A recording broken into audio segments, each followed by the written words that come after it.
Aujourd'hui, nous allons parler de deux thèmes importants. La psychonutrition, qui a été vraiment une révélation des 10 dernières années pour moi. J'ai pu étudier et surtout expérimenter, accompagner mes clients sur ce thème. Donc, qui est une approche qui relie l'alimentation et le bien-être psychologique. Donc, elle repose sur l'idée que ce que nous mangeons influence notre humeur, notre énergie mentale et notre équilibre émotionnel, et vice-versa. Nos émotions et notre état psychologique influencent notre alimentation. Et nous allons également parler de certains leviers neuroscientifiques pour nous aider à accéder à un équilibre holistique et durable. Donc commençons d'abord par la psychonutrition qui rentre également dans la famille d'une alimentation anti-inflammatoire. C'est très intéressant parce que nous sommes tous, on est vraiment dans une époque de l'inflammation. De plus en plus de personnes ont de multiples problèmes inflammatoires, que ce soit les rhumatismes, l'arthrose, l'arthrite, mais aussi des inflammations au niveau digestif, le côlon irritable, etc., etc. Et bien sûr aussi des inflammations au niveau des neurones du cerveau. Ces inflammations qui, d'une part, se manifestent à travers ce qu'on mange, mais aussi en grande partie par notre état émotionnel. Donc, le stress va créer énormément d'inflammation. Le stress étant un facteur vraiment majeur qui crée des inflammations dans notre corps à plus de 50%. Donc, ouais, c'est énorme. Je vous rappelle que l'inflammation est la réaction de défense du corps face à une agression. Donc, si cette agression est répétée, elle résulte en des douleurs articulaires comme l'arthrite, des fatigues générales, troubles digestifs, ça peut être des colites, maladies de Crohn, etc. Et si on va plus loin, si on ne prend pas soin en fait de ces inflammations et qu'on les répète encore et encore, cela résulte en maladies auto-immunes. Et ça, c'est donc quand le système immunitaire attaque le corps et parfois engendre des handicaps fonctionnels. Et donc l'inflammation est non seulement la conséquence d'une alimentation mal équilibrée ou de mauvaise qualité, mais aussi par le stress vécu à travers votre quotidien. Donc revenons-en à la psychonutrition. Comme nous l'avons vu dans l'introduction, la psychonutrition relie l'alimentation et le bien-être psychologique. Elle agit donc sur notre humeur, notre énergie mentale, notre manière de voir et expérimenter la vie et notre équilibre émotionnel. Mais pas que, elle va bien sûr aussi agir sur l'énergie physique. Donc je vais maintenant vous donner quelques exemples pour que vous compreniez l'importance de ce sujet. 75% des personnes qui sont en déficit de vitamine D sont sujets à la dépression.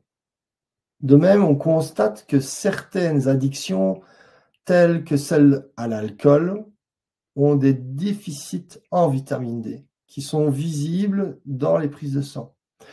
Une alimentation pauvre en tryptophane, donc viande, œufs, noix, graines, légumineuses, peut entraîner une baisse de la production de sérotonine, favorisant la dépression, l'anxiété et les troubles du sommeil. Et alors, attention, quand je cite des aliments tels que la viande, les œufs, les noix, les graines, etc., les légumes, on se rend compte qu'aujourd'hui, en fait, nos aliments sont de plus en plus pauvres en micronutriments, tels que, ici, on vient de citer le tryptophane, et en plein d'autres. Donc, peut-être que vous dites, ah, mais moi, je mange beaucoup de viande. Et donc, il faut voir déjà d'où vient la viande, comment est-ce qu'elle a été traitée. On sait, vous le savez certainement, dans votre viande, il y a des conservateurs, il y a des colorants, il y a des fongicides qu'on retrouve, on va retrouver des pesticides, on va trouver beaucoup d'éléments qui vont vraiment altérer la qualité des micronutriments. Puis après, il y a la cuisson, de quelle manière est-ce que vous allez cuire votre viande. là encore, on va éliminer une grande partie de certains micronutriments. Donc, attention, je sais que parfois, mes clients me disent « Ouais, mais moi, justement, j'en mange beaucoup. » Mais voilà, il faut voir d'où ça vient, comment c'est fait et comment c'est préparé. Voilà. Donc, on en revient. Une carence en oméga 3, par exemple, est associée à un risque accru de déclin cognitif, Alzheimer et de troubles de l'attention comme le TDAH. Donc, il régule aussi l'inflammation cérébrale, influence des maladies comme la dépression et la bipolarité. Donc, un dernier exemple que je vais vous donner maintenant, mais il y en a plein, je pourrais en parler pendant des heures, et on pourrait citer plein de choses. Mais là, je vous prends déjà les 3 éléments principaux, la vitamine D, les oméga 3, le magnésium. On en vient au magnésium, qui est impliqué dans plus de 300 réactions enzymatiques et aide à réguler le stress et le système nerveux.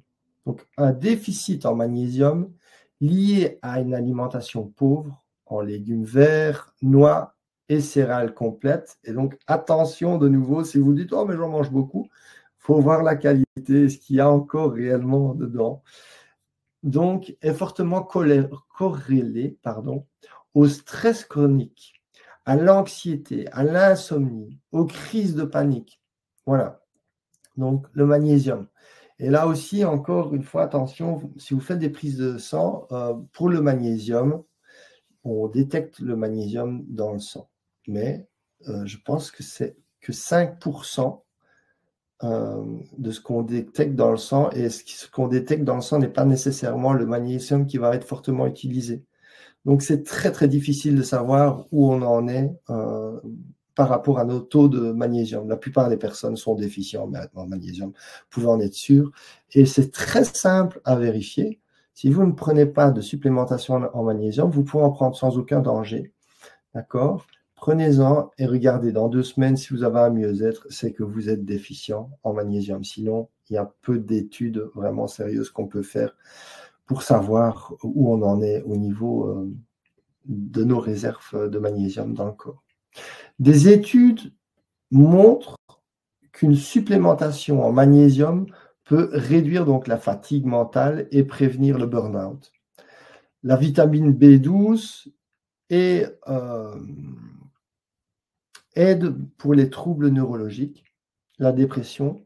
Le fer aide contre la fatigue chronique, la dépression et de nouveau le TDAH. Voilà pour vous donner quelques exemples. Donc maintenant, attention, se bourrer de suppléments alimentaires est totalement contre-indiqué aussi. Quand on n'a pas de suivi et qu'on n'a pas fait d'état de lieu précis, car certaines substances s'accumulent dans le corps, telles que le magnésium, même si le magnésium est un mauvais exemple parce que la plupart d'entre nous sont déficients, mais le magnésium peut s'accumuler. Et donc, ça peut créer des dysfonctionnements s'il y a vraiment en surconsommation. Et là, je peux vous donner un autre exemple. Par exemple, le manque de vitamine D peut créer des tremblements au niveau des yeux, par exemple. Vous pouvez avoir des petits tremblements. C'est pareil aussi avec le magnésium. Le magnésium aussi peut provoquer, si vous avez un déficit en magnésium, vous pouvez avoir des petits tremblements nerveux comme ça qui se font. Et vous pouvez aussi avoir des picotements dans les membres, dans les mains, sans rien faire. Hein. Je ne vous parle pas d'exercice spécifique où vous avez fait des respirations assez fortes, non. Et donc, on peut avoir des troubles, ces troubles que je viens de citer. Si on est en déficit, on va avoir ces troubles, mais si on est en surcharge, c'est-à-dire si on a beaucoup trop de vitamine D, ce qui est très très rare aussi, ou si on a beaucoup trop de magnésium, de nouveau, nous allons avoir ces tremblements, ces picotements qui peuvent arriver. Et bien sûr, il y a d'autres effets secondaires qu'on veut absolument éviter, qui sont totalement à déconseiller. Et donc, ce que je veux dire par là, c'est vraiment important que vous sachiez et qu'on fasse vraiment un état de lieu de où vous en êtes dans vos réserves. même si le magnésium, c'est la seule substance où c'est assez difficile de savoir, mais il y a plein d'autres choses qu'on peut aller voir. Et d'ailleurs, on peut vraiment, à travers les prises de sang, il faut les faire un peu plus poussées que ce que le médecin traitant généraliste fait généralement. Ils vont juste aller voir quelques marqueurs. Il faut souvent en prendre beaucoup plus. Et on va en parler, le pourquoi. Alors, donc, la synergie. Un autre aspect important donc à prendre en conscience, c'est la synergie entre les compléments. On va prendre l'exemple de la vitamine D. Celle-ci a besoin de calcium et de magnésium pour bien être assimilée et pour bien jouer son rôle dans l'organisme. Si vous vous supplémentez en vitamine D, elle va mobiliser le calcium et le magnésium présents dans votre corps. Donc, mais il peut y avoir un gros problème si vous êtes déjà en manque de magnésium. Votre corps risque de mal utiliser la vitamine D et ne va pas pouvoir l'assimiler. Ce qui peut entraîner des effets secondaires comme la fatigue, des crampes, troubles du sommeil, nervosité, etc. Et donc aujourd'hui, on est vraiment dans une époque de l'automédication qui est assez forte. Et et on va à la pêche un peu à l'aveugle, puis on voit des pubs, puis on lit ça, on se dit ouais, super, ça me parle parce que j'ai des problèmes de sommeil, etc. Mais si c'est incomplet, il faut vraiment savoir qu'il fonctionne par famille. Donc, si déjà vous avez peut-être un taux de vitamine D qui n'est pas très élevé, qui est en carence, mais peut-être que votre taux de magnésium est beaucoup plus bas encore. Et donc, vous allez juste vous supplémenter en vitamine D. La vitamine D a besoin de magnésium, donc elle va aller enlever le peu de magnésium que vous avez encore, puis elle ne pourra plus être assimilée parce qu'il n'y aura plus de magnésium. Et donc, vous comprenez qu'on a une réaction en chaîne. Au lieu de se faire du bien, eh ben, on fait tout le contraire et donc on va avoir d'autres symptômes qui vont arriver. Et donc, c'est un peu la loterie quand on prend comme ça des compléments alimentaires sans vérifier réellement sur le terrain à travers une prise de sang, à travers des analyses beaucoup plus poussées, de savoir réellement quels sont mes besoins. Et d'ailleurs, moi, les personnes que j'accompagne, je leur fais faire des prises de sang très régulièrement. Alors, ce n'est pas toutes les semaines, je vous rassure, mais tous les 2-3 mois. Et puis, ça dépend du cas aussi de ce que la première prise de sang va nous indiquer à quel point, en fait, il va falloir supplémenter certains aspects et à quelle fréquence il va falloir refaire les prochaines analyses. Donc, vous avez compris, une carence en magnésium empêche la vitamine D d'être activée correctement dans le corps. Une carence en calcium peut, elle, affaiblir nos os malgré un bon niveau en vitamine D, parce que là, les deux fonctionnent aussi ensemble. Vous avez besoin de vitamine D pour que le calcium soit bien assimilé dans vos os.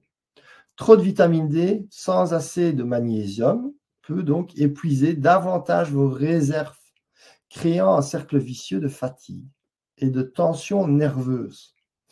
Il en va de même pour d'autres apports en vitamines et minéraux. Donc là, moi, j'ai juste donné quelques exemples, mais bien sûr, ça va beaucoup plus loin. Il y a plein d'autres micro-aliments, vitamines, minéraux, etc., qui sont essentiels et qu'on sait maintenant, avec le recul scientifique qu'on a, lesquels marqueurs sont par rapport à ce qu'on vit. Donc, si on a une personne qui est, par exemple, dépressive, on sait qu'il y a certains marqueurs qu'on va surtout surveiller. Si on a quelqu'un qui est en grande fatigue, voilà, on va aller chercher, on sait ce qu'il faut surtout surveiller et ce qui va avoir surtout un énorme impact.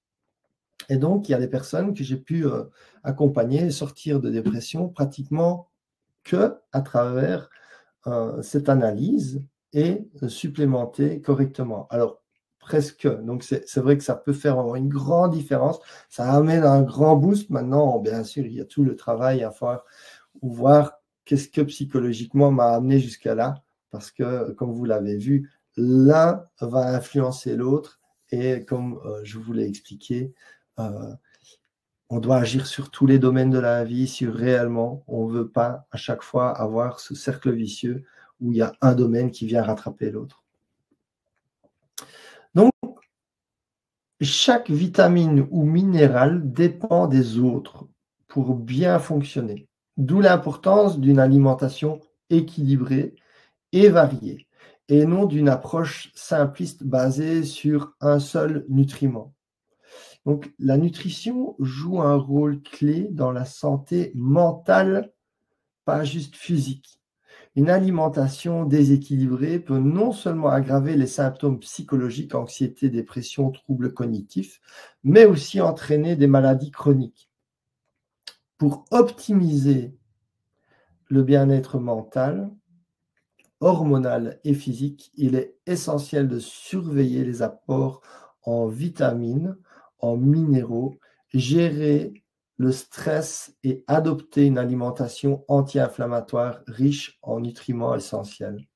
Donc, c'est pour cela que c'est important que si vous faites un travail sur l'alimentation, sur les micro-aliments, si vous faites des analyses poussées et que vous allez répondre à cela, parallèlement à cela, il va falloir aussi engendrer des pratiques et des habitudes qui vont vous permettre de sortir du stress. Parce que oui, l'alimentation, les micro-aliments et surtout les compléments, parce qu'il va falloir partir d'une... Il faut se complémenter, c'est pas juste en cuisinant autrement. Bien sûr, la cuisine est la base, mais comme je vous l'ai dit, il y a beaucoup d'aliments qui sont très très pauvres aujourd'hui et la meilleure façon, quand on est en tout cas dans un cas où quelque part il y a un déséquilibre qui est important, la meilleure manière de pouvoir calculer et de doser correctement, c'est par les suppléments. Et donc pendant tout un temps, il va falloir se supplémenter, d'accord, jusqu'à ce qu'on ait un équilibre. Et puis là, vous aurez la connaissance beaucoup plus facile de pouvoir passer simplement par les aliments bruts et naturels. D'accord. Mais parallèlement à cela, c'est très important aussi d'avoir des habitudes, des pratiques qui vont diminuer le stress dans votre vie. Ce n'est pas juste à travers l'alimentation. L'un va soutenir l'autre et c'est très important d'aborder toutes les sphères en même temps.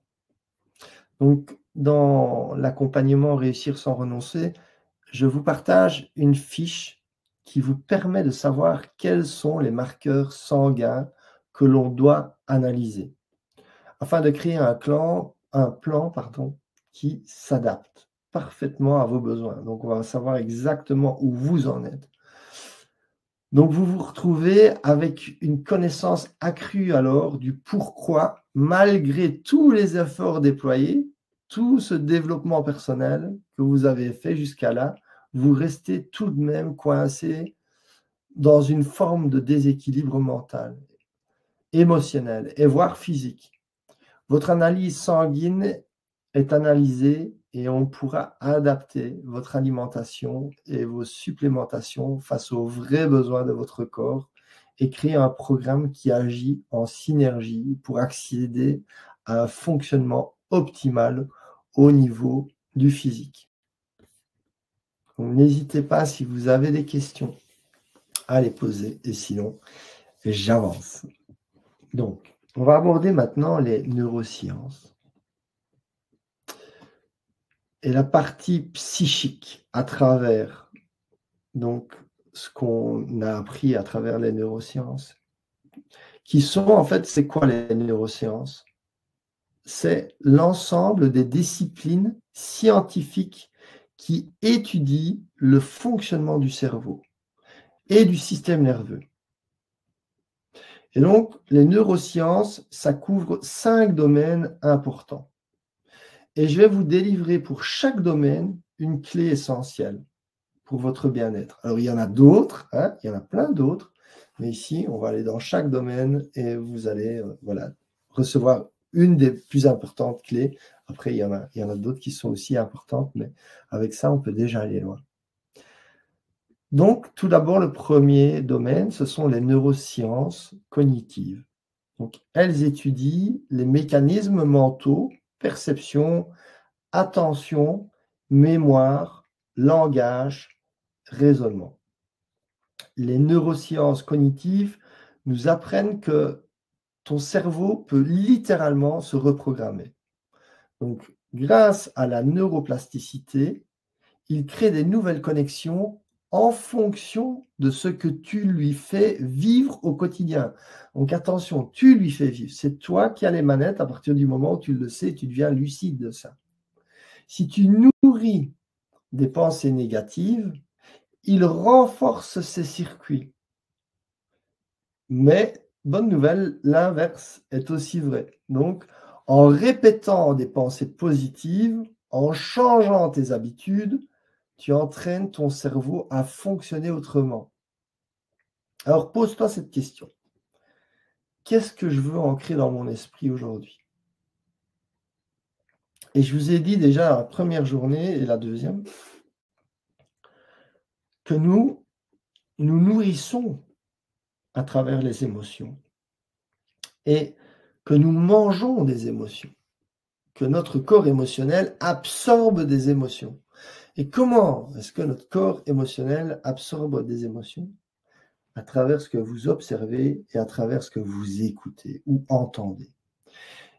Et donc là, si vous faites bien attention, vous avez le choix. Vous pouvez choisir ce que vous observez et ce que vous entendez. Et donc, ce que vous faites rentrer là. Parce que cela va également influencer vos pensées. Donc, parce que sur quoi tu vas porter ton attention va grandir en fait. Ça va grandir à l'intérieur de toi. Et ça, c'est vraiment une clé puissante pour transformer ta vie. Donc non seulement tu vas devoir apprendre à choisir ce que tu mets dans ton assiette pour avoir un bien-être, une clarté d'esprit, de l'énergie et beaucoup d'autres qualités qui t'amèneront vers la paix, vers l'unité. Mais aussi, tu vas devoir faire attention à ce que tu mets dans ton assiette cérébrale, ce que tu laisses rentrer à l'intérieur de toi. Donc, laisse-moi te raconter l'histoire de Julie. Une femme brillante, mais qui se sentait complètement bloquée dans sa vie. Elle était persuadée qu'elle n'avait pas assez confiance en elle, qu'elle n'arriverait jamais à changer. Chaque matin, son premier réflexe, c'était de penser à tout ce qui pouvait mal se passer. Elle s'en rendait même plus compte, en fait. C'était devenu son mode automatique. Quand elle est venue me voir, je lui ai expliqué une chose simple mais puissante. Son cerveau n'était pas figé. Grâce aux neurosciences cognitives, on sait que notre cerveau se reconfigure en permanence. Si elle voulait changer, elle devait d'abord changer sur quoi elle portait son attention. On a travaillé sur des exercices spécifiques pour l'aider à reprogrammer ses pensées, en plus de la psychonutrition, et d'un travail sur l'équilibre global. En quelques semaines, elle a commencé à ressentir un vrai changement. Plus de clarté, plus d'énergie et surtout, elle se sentait capable. Ce qu'elle croyait impossible avant était en train de devenir sa nouvelle réalité. Aujourd'hui, Julie a lancé son projet, elle ose s'exprimer avec assurance et surtout, elle a compris qu'elle pouvait reprendre le contrôle de son propre cerveau. Son succès n'a rien à voir avec de la chance. C'est simplement l'application de ce principe clé des neurosciences cognitives. Et je vous rappelle encore une fois que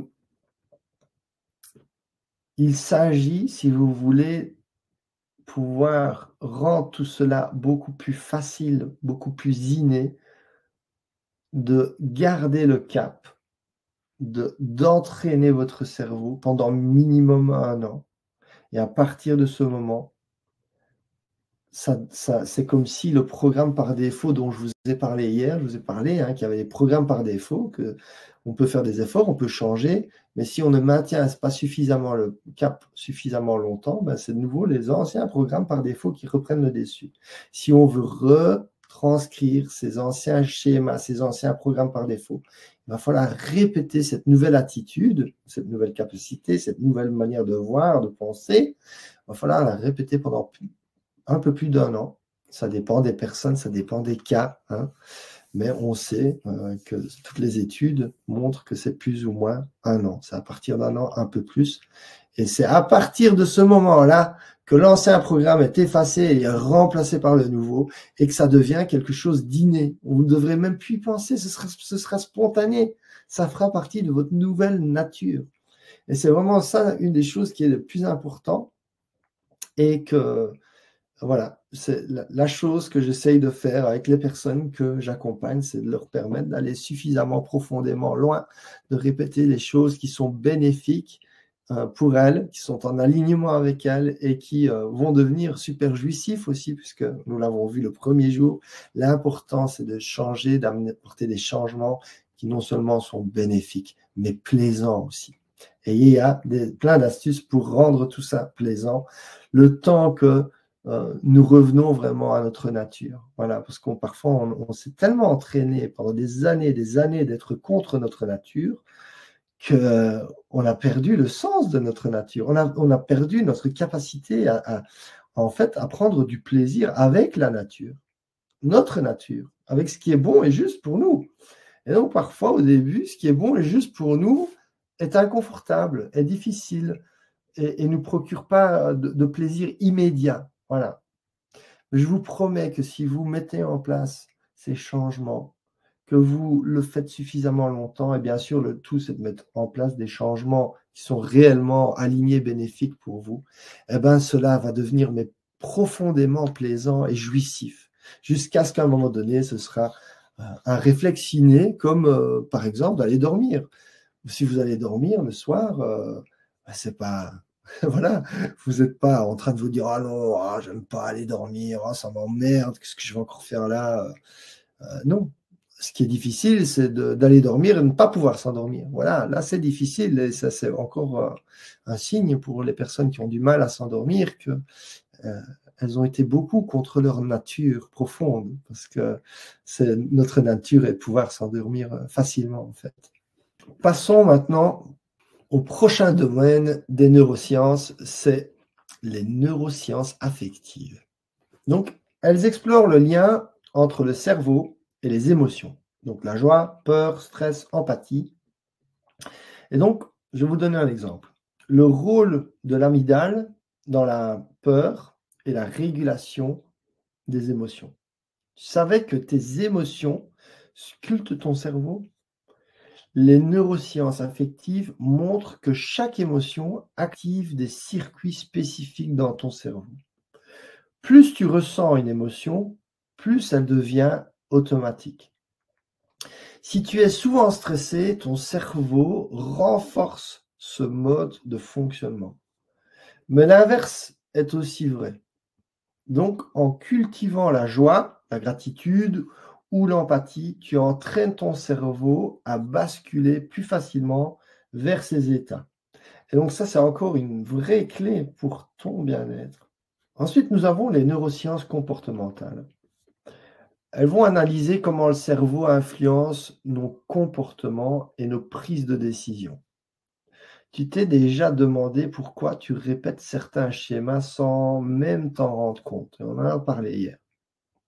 Les neurosciences comportementales expliquent que ton cerveau fonctionne en mode automatique 90% du temps. Donc tes habitudes, tes réactions, même tes décisions sont influencées par des circuits bien ancrés. Mais la bonne nouvelle, c'est que ces automatismes peuvent être modifiés.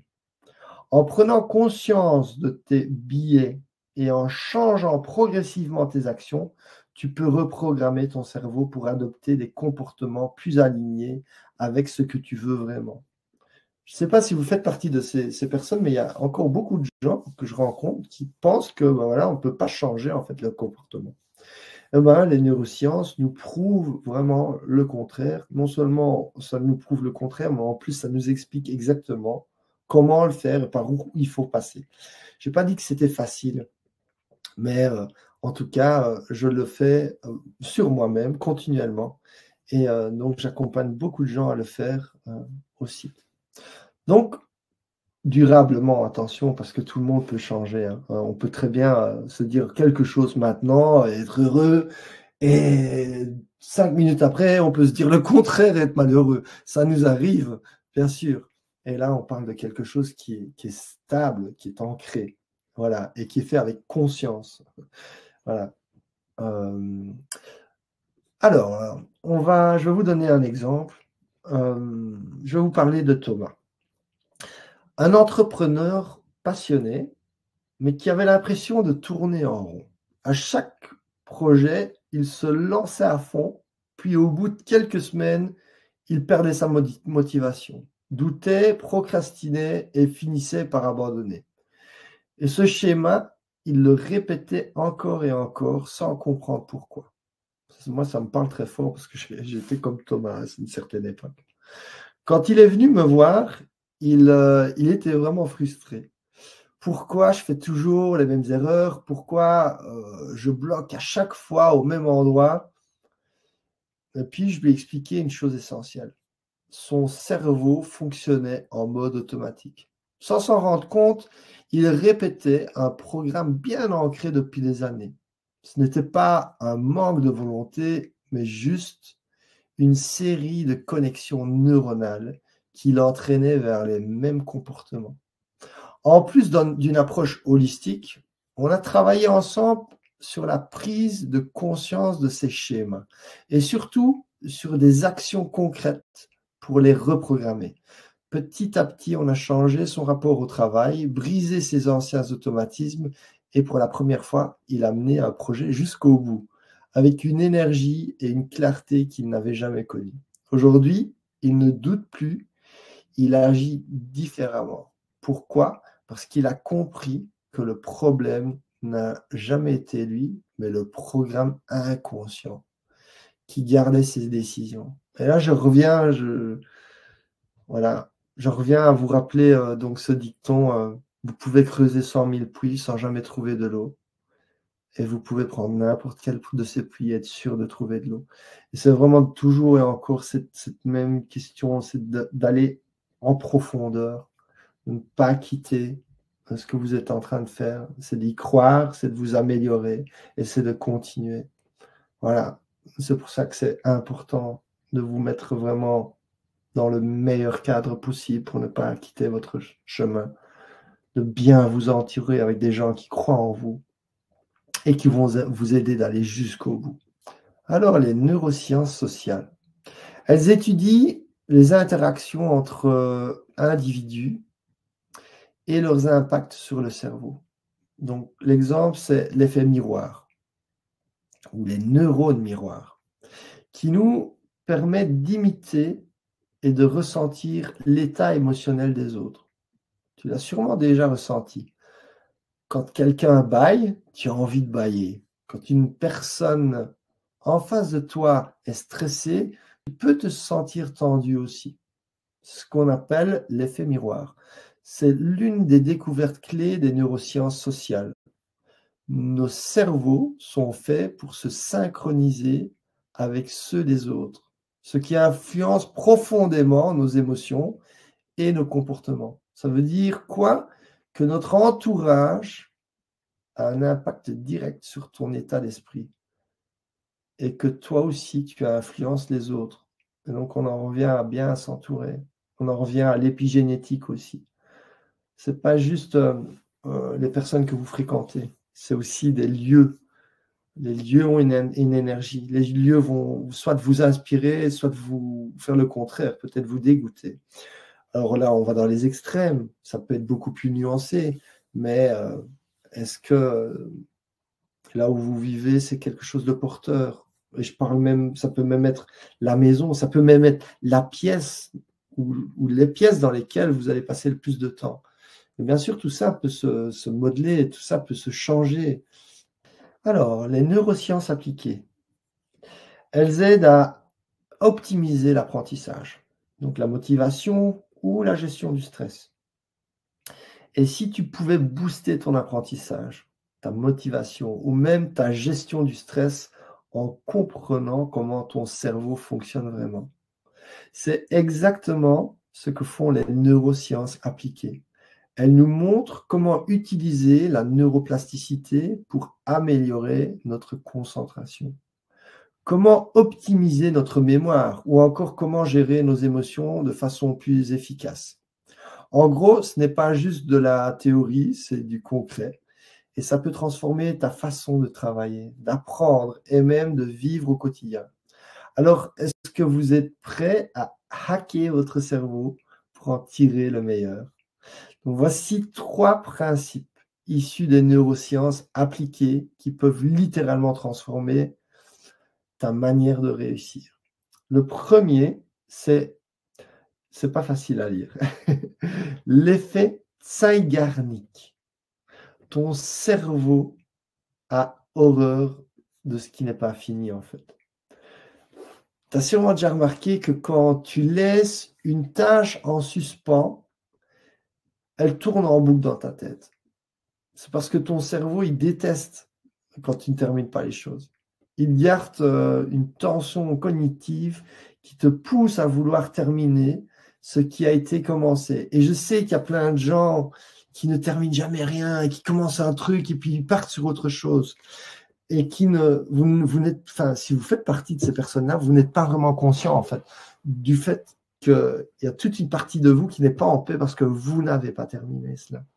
Si vous étiez pleinement conscient, vous iriez jusqu'au bout.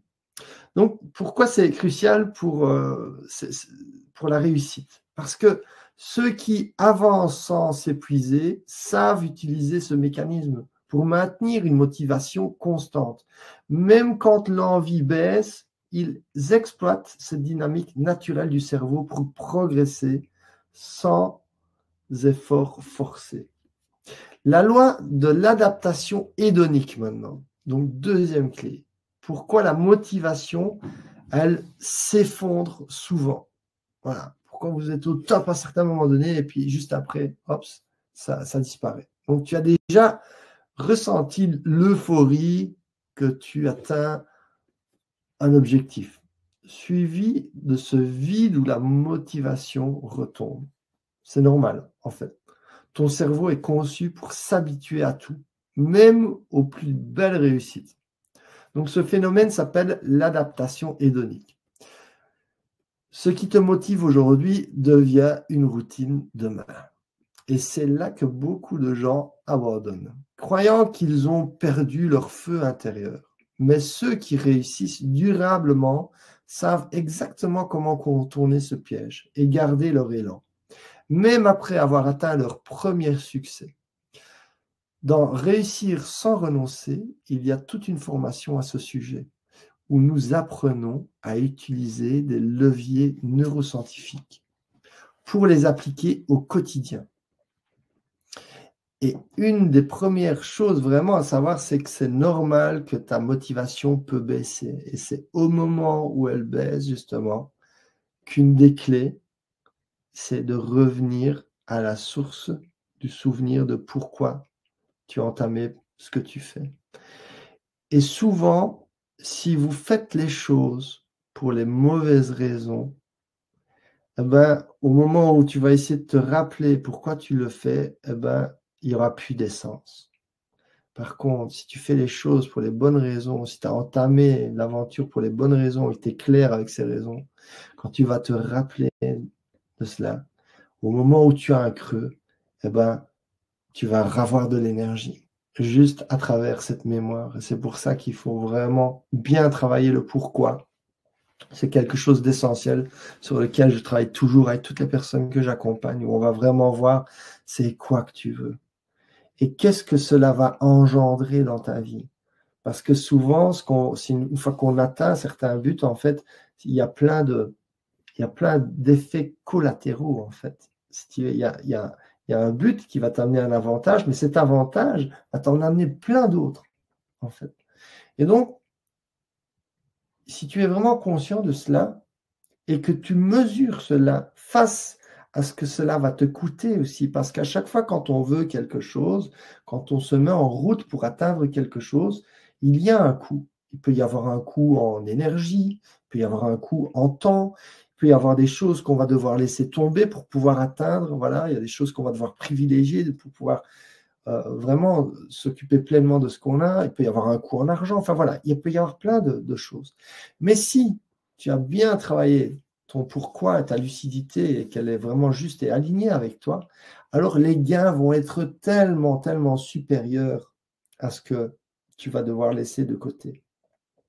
Et quand il y aura un moment de mou, si tu es en alignement et que tu connais bien cela, si tu as bien enregistré et que tu utilises la neuroplasticité, eh ben dans ces moments-là, ta conscience va te ramener le pourquoi.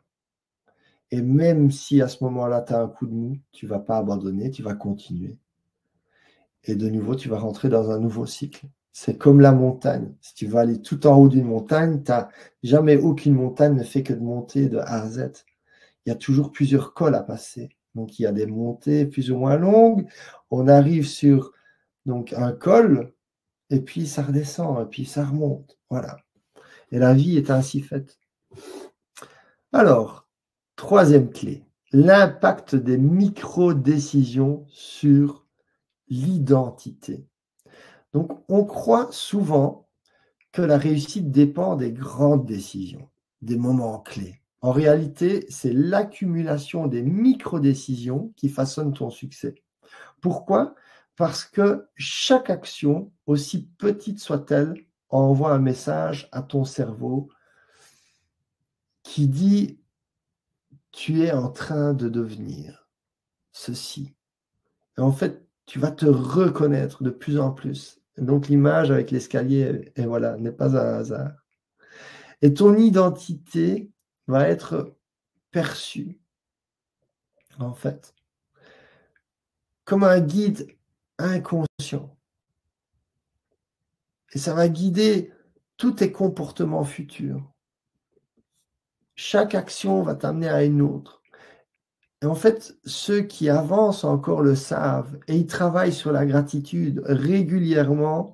Elles reconnaissent les micros, en fait, non seulement décisions, mais applications. Et chaque application finit, et c'est là aussi, souvent, en fait, on voit un but qui est très très loin. Et donc, on a l'impression de ne pas y arriver. Par contre, si vous voyez toutes les étapes comme des buts, eh ben, à chaque fois, vous avez quelque chose qui est fini. Et cela est une manière de hacker le cerveau quelque part et lui amener de plus en plus de satisfaction, de plus en plus de réussite, et de plus en plus de réussite, et donc de plus en plus de confiance. Donc, ceux qui avancent sans renoncer savent comment programmer leur cerveau pour aligner ces micro-décisions avec leurs ambitions, sans même y penser. Tu vois, ton cerveau a déjà en lui des mécanismes incroyables pour t'aider à réussir sans t'épuiser. La seule question, c'est est-ce que tu les utilises ou est-ce qu'ils te contrôlent sans que tu t'en rendes compte? Dans l'accompagnement Réussir sans renoncer, nous étudions ces mécanismes et je vous apprends comment créer des applications sur mesure qui vous permettent d'activer et de contrôler ces mécanismes avec beaucoup de plaisir. Le plaisir est important. Et surtout, de succès, de micro-succès qui finalement amènent à de grands succès. Mais nous mettons surtout le focus sur le chemin. Si le chemin n'est pas plaisant, alors quel goût aura réellement l'étape que vous voulez atteindre si tout le chemin pour y arriver n'avait pas de sens finalement? Alors, j'espère que vous êtes toujours bien avec moi là. Vous restez bien clair, bien motivé. On approche de plus en plus vers la fin. Donc, restez bien éveillés. Gardez vos carnets, prenez des notes, notez toutes les clés qui résonnent avec vous et surtout décidez de les appliquer. Alors, maintenant, prenez un moment et imaginez, fermez les yeux. Imaginez que dans quelques semaines, dans quelques mois, votre vie est radicalement changée. Allez, allez-y. On va appliquer les neurosciences, là, maintenant, tout de suite. Donc, imaginez votre vie qui a radicalement changé. Ce problème qui vous pèse aujourd'hui, ce blocage qui vous freine, cette frustration, qui revient sans cesse, imaginez que tout cela soit derrière vous. Imaginez-vous avancer avec clarté, confiance et certitude parce que vous avez enfin trouvé la solution qui vous correspond à vous. Pas une solution générique, pas un conseil vague, mais une stratégie précise, taillée sur mesure pour vous, pour votre situation, pour votre vie. Et si je vous disais que tout commence par une simple conversation, une conversation où nous allons plonger au cœur de votre réalité, une conversation où je vais vous écouter, vous comprendre et surtout vous guider vers la prochaine étape, la bonne, celle qui vous permettra enfin de passer du rêve à la réalité. Parce que ce que je vous propose aujourd'hui, ce n'est pas juste un appel gratuit, c'est une opportunité unique. Une opportunité de faire ce que peu de gens prennent vraiment le temps de faire, de s'arrêter un instant, de prendre du recul et analyser ensemble toutes les spécificités holistiques de votre situation, de là où vous en êtes, afin de vous trouver des solutions concrètes, durables. Et donc, je fais apparaître un petit bouton pour ceux qui n'ont pas encore pris d'appel avec moi. Cliquez sur ce bouton qui s'affiche maintenant pour réserver un appel gratuit avec moi. Mais attention, je ne peux pas aider tout le monde. Je peux seulement vous aider et aider ceux qui sont prêts. Prêts à voir les choses sous un nouvel angle. Il n'est pas question de continuer ce qui a déjà été perpétué jusqu'à là. Prêts à vous engager envers vous-même. Cet appel vous engage en rien envers moi.